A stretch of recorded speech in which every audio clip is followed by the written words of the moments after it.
Investisseurs, les informations hebdomadaires du 23 janvier au 29 janvier, c'est sur le journal de Sequoia, la quatrième édition. J'espère que tu vas bien, que ton portefeuille se porte vert. Allez, c'est parti, on enchaîne. Commençons tout d'abord, si tu le veux bien, sur les performances hebdomadaires. Alors sur le CAC 40, on est passé largement au-dessus des 7000 points, c'est tout simplement incroyable. Cette semaine, donc le CAC 40 a pris 1,45% et est actuellement à 7097 points. Ensuite, on peut constater aussi que sur l'Eurostoxx 50, on a plus 1,41%. Également une très belle performance. Alors tu vas voir, on peut constater que sur l'ensemble des indices et également sur le Bitcoin, tous les feux sont au vert. Sur le Stoxx 50, donc retournons, j'ai dit 4178 points. Sur le Stoxx 50, le Bitcoin, on stabilise maintenant au-dessus des 23 336 $. On a monté donc cette semaine à plus 2,46%. Là, en ce moment même, à l'heure où je te parle, le Bitcoin est aux alentours de 23 400 actuellement. Donc voilà, ça varie beaucoup, hein. Tu connais la fluctuation sur le Bitcoin, on ne peut pas entre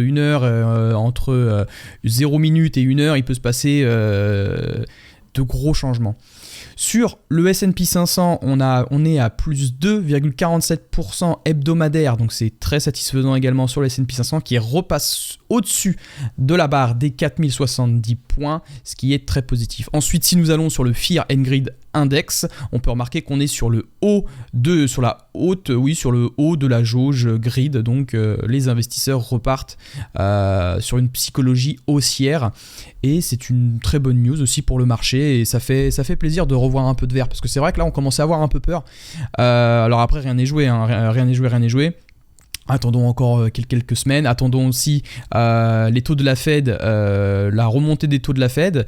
Donc voyons voir ce qui va se passer. Et de toute façon, tu vas voir que dans le Sequoia, dans le journal du Sequoia, il y a pas mal de news par rapport à ça qui impactent le marché et impactent surtout certaines entreprises, notamment Intel. Je te spoile pas, on passe sur la première news, investisseurs. Apple se tourne vers l'Inde pour ses iPhones. L'Inde pourrait produire 50% des iPhones d'ici 2027. Apple voudrait que l'Inde représente à terme jusqu'à 25% de sa production contre environ 5% à 7% actuellement, a déclaré ce lundi le ministre indien du commerce. Donc quand je dis ce lundi, d'accord, c'est par rapport à la semaine du 23 au 29 janvier.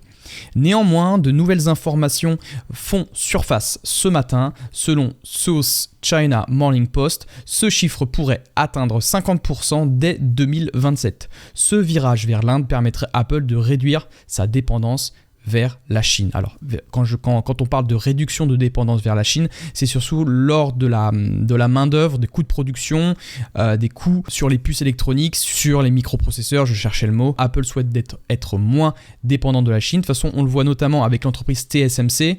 TSMC donc, a ouvert aussi certaines entreprises en Amérique, du coup ce qui permet de limiter justement l'entreprise à sa dépendance uniquement côté chinois, mais voilà Taïwan, donc c'est Taiwan Semiconductor, je pense que tu connais cette entreprise TSMC, et donc là elle va donc s'ouvrir aussi à d'autres frontières et notamment elle s'installe actuellement en Amérique. Donc c'est une très bonne nouvelle aussi pour Apple qui diversifie au maximum sa source de production, enfin en tout cas ses pays de production en termes de microprocesseurs, surtout que Apple là a sorti récemment donc la nouvelle puce M2. Si tu es à jour un petit peu sur Apple, c'est vrai que c'est sympa de parler de ça. Je suis très Apple addict, donc si tu veux en parler même dans les commentaires, etc., n'hésite pas. Oui, parce que cette vidéo, enfin ce podcast, tu l'écoutes à la fois sur YouTube. Si tu me regardes sur YouTube, je te fais un petit coucou, et si tu es sur podcast, à laisser un petit avis 5 étoiles, et si tu es sur YouTube, pense également à laisser un pouce bleu, à t'abonner et activer la petite cloche. La petite cloche,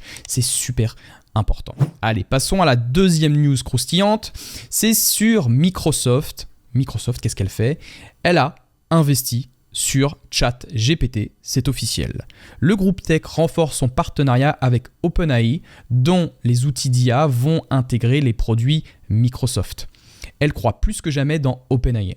Le groupe tech a annoncé ce lundi avoir investi plusieurs milliards de dollars dans cette entreprise américaine à l'origine du robot conversationnel ChatGPT.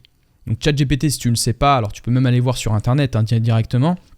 ChatGPT, voilà, c'est un robot conversationnel, mais qui a dépassé ce qu'on connaît déjà, c'est-à-dire que là on peut vraiment créer du contenu avec ChatGPT. Tu peux lui demander un peu ce que tu veux, même te créer un programme alimentaire, il va te sortir un tableau déjà préfait, même un programme d'entraînement, il peut te le faire directement. Si par exemple tu t'entraînes à préparer un marathon, tu peux demander à ChatGPT de te préparer un marathon, donc c'est ça qui est super intéressant.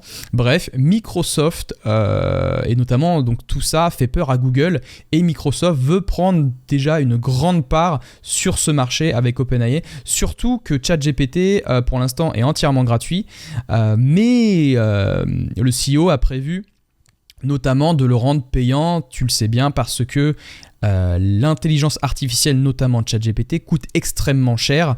Donc, pour rentabiliser et donc pour pouvoir financer les coûts, eh bien, ChatGPT va devenir payant dans les mois à venir. On n'en sait pas plus sur ça. Mais alors les prix, d'après ce qu'on avait vu, alors il y a certains leaks qui ont fuité sur Internet, ça serait autour des $40. Alors d'après ce que j'ai vu, ça montait à 42,99. Peut-être que je me trompe, mais à toi, tu peux me répondre directement aussi dans les commentaires, ça m'aiderait énormément. Et on pourra en apprendre un peu plus. Les milliards de dollars investis par Microsoft pourront bénéficier non seulement à ChatGPT, mais également à d'autres logiciels développés par OpenAI.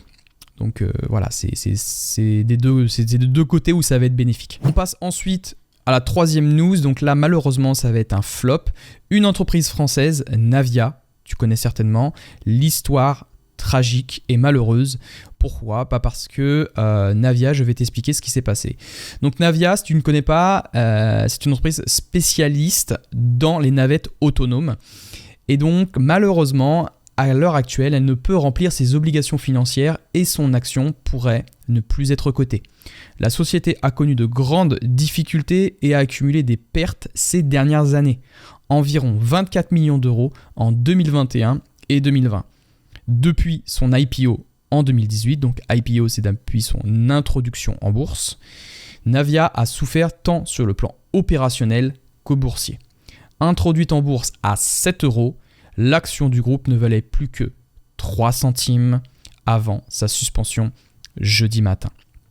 C'est pour ça que je le répète, investisseurs, les IPO, il faut faire très très attention. Pour moi, c'est une catégorie d'actifs, malgré que ça reste dans les actions, mais pour moi, c'est une catégorie d'actions qui reste très très volatile, très incertaine, qui repose principalement sur la croyance des investisseurs, et ça fluctue beaucoup, et malheureusement ce genre d'entreprises qui sont toutes nouvelles, elles ne dégagent pas suffisamment encore de bénéfices pour s'étendre et pour croître ensuite sur le long terme et fonder vraiment de bonnes bases financières.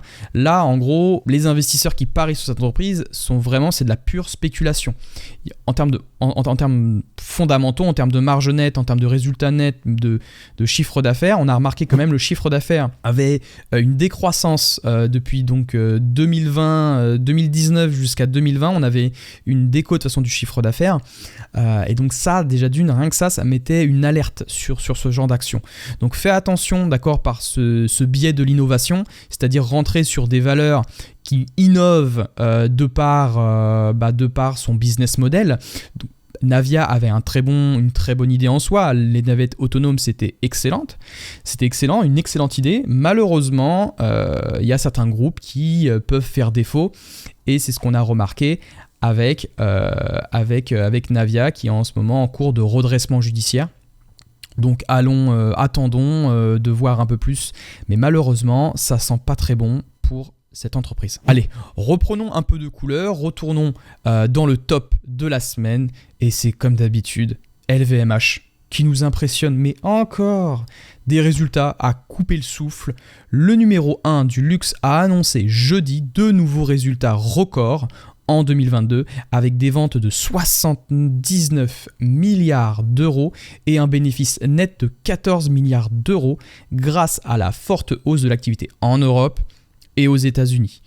Le géant du luxe qui détient Louis Vuitton, Dior ou Moët & Chandon a vu son chiffre d'affaires en 2022 bondir de 23%, soit presque un gain de 15 milliards de plus que l'année précédente. C'est tout simplement énorme. On voit clairement que le secteur du luxe commence à reprendre des couleurs, notamment comme précisé sur cet article, enfin sur mon article, d'après les sources de BFM Bourse, bien sûr, j'affiche les sources ci-dessous, mais on peut remarquer que là, c'est tout simplement stupéfiant. Avec la politique zéro Covid en Chine qui commence à s'atténuer un peu, peut-être que les Chinois commencent aussi à recommander, etc. Donc à racheter du Louis Vuitton, à racheter du Dior, à racheter donc des produits de luxe. Mais on est notamment aussi en Europe et aux États-Unis où le géant du luxe fait énormément de chiffre d'affaires. LVMH payera un dividende de 12 € par action au titre de l'exercice 2022, soit une croissance par rapport à l'année dernière de 20% sur le dividende, ce qui est aussi extraordinaire. Très bon point pour LVMH, pour cette fabuleuse entreprise française. Passons de nouveau sur un flop. On va parler d'Intel. Intel s'écroule à Wall Street. Intel plonge près de 10% à Wall Street jeudi soir après avoir annoncé des résultats décevants pour le dernier trimestre. Le géant américain des microprocesseurs a enregistré une perte de 664 millions de dollars. Les revenus ont plongé à 14,04 milliards de dollars contre 20 milliards un an auparavant. Donc il y a énormément de pertes également. Le directeur général Pat Gelsinger, excuse-moi si je le dis mal, a refusé de donner des prévisions pour 2023, citant des incertitudes macroéconomiques et un marché des centres de données en contraction. AMD, son concurrent, prend une grande part de marché.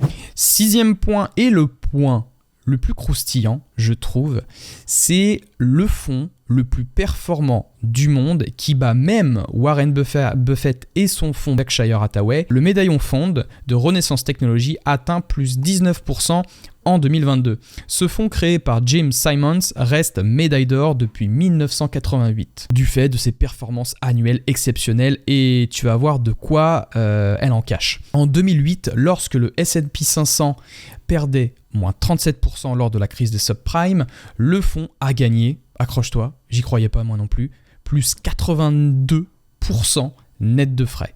Même en 2020, lorsque le marché était en baisse lors de la crise du Covid, entre guillemets, le marché donc était en baisse de 30%, tandis que le fonds a enregistré une hausse de plus 76%.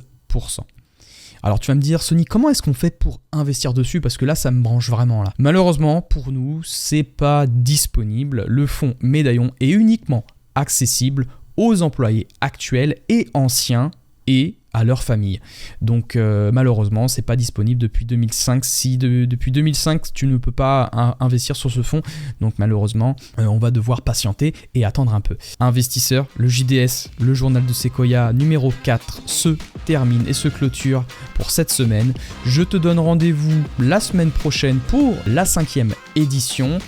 Pendant ce temps-là, je t'invite à t'abonner si tu m'écoutes sur YouTube, à laisser un avis 5 étoiles si tu m'écoutes sur podcast. Alors podcast, c'est disponible sur toutes les plateformes, Deezer, Apple Podcast, Spotify, Google, pareil, tout.